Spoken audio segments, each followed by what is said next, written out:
Hello বন্ধুরা, আমি একটুখানি বেরাচ্ছি বলতে একটুখানি মাসকাবাড়ি মাল আনতে যাচ্ছি। তো আমাদের পাড়ার দোকান থেকে তো নিই না, ওখানে জিনিসপত্র এত দাম, সেই জন্য একটুখানি খিদিরপুর যাচ্ছে, ওখান থেকে একটু মাসে মালপত্র নেব। তো ওই জন্য সব কিছু আপনাদের সঙ্গে শেয়ার করি বলে এটাও শেয়ার করলাম। ওই দাদাও রেডি হয়ে যায়, দাদাও বেরাচ্ছে, বাইকেই যাব। তো যাই দেখি ওখানে গিয়ে আপনাদের কি কতটা কি ভিডিও দেখাতে পারি। চলুন বন্ধুরা, চলুন, বেরিয়ে পড়েছি তিনজনে বাইকে করে। একটু খিদিরপুর মার্কেটে যাব, রোববার আজকে ফাঁকা, ওই জন্য বেরালাম। মাসের প্রথমে মাসকাবাড়ি মালটা দেখি কতটা কী করা যায়, তারপরে ওখানে গিয়ে দেখছি। চলুন।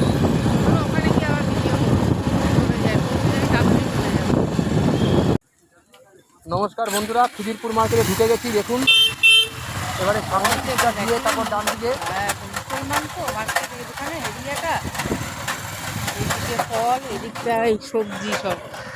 এই দেখুন, আর একটু দুপুর এসছি বলে পুরোটা এখন সব খোলেনি, আস্তে আস্তে বসছে, বসছে ফ্রেশ সবজি পাওয়া যায়। এরকম অফিস বন্ধ আছে এদিকে, এই যে মুদিখানা দোকান, নারকেল।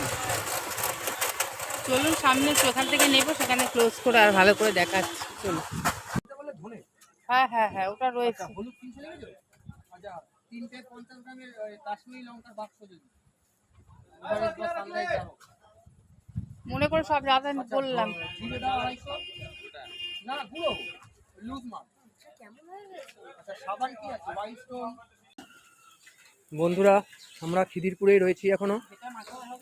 এখানে 1 মাস আগে কি 2 মাস আগে সেই খিদিরপুর পুড়ে গেছিল, আগুন লেগে গেছিলো। দেখুন কি অবস্থা। আমরা তো এখান থেকেই মাসকাবাড়ি মালটাল নিয়েছি, দেখাচ্ছি। দেখুন কি অবস্থা, ধ্বংসাবশেষ হয়ে রয়েছে পুরো।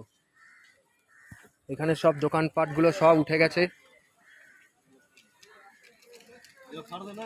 দেখুন অবস্থা,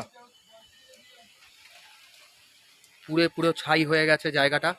খিদিরপুর মার্কেট, এটাকে মাখনপট্টি বলে, সেই মাখনপট্টির অবস্থা এরকম হয়ে গেছে। পুরো চারিদিকে পুরো আগুন ধরে পুরো ছাই হয়ে গেছিল।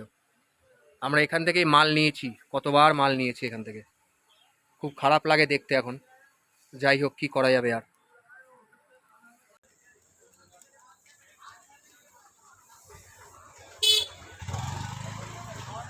মাসের চালটা নিয়ে নিই।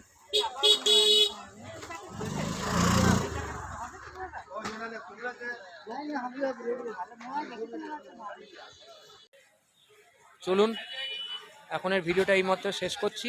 বা সন্ধ্যা কিছু আবার যাবো, মাসকাবাড়ি মালটা নেওয়া হয়ে যাবে, তারপরে বাড়ির দিকে চলে যাবো।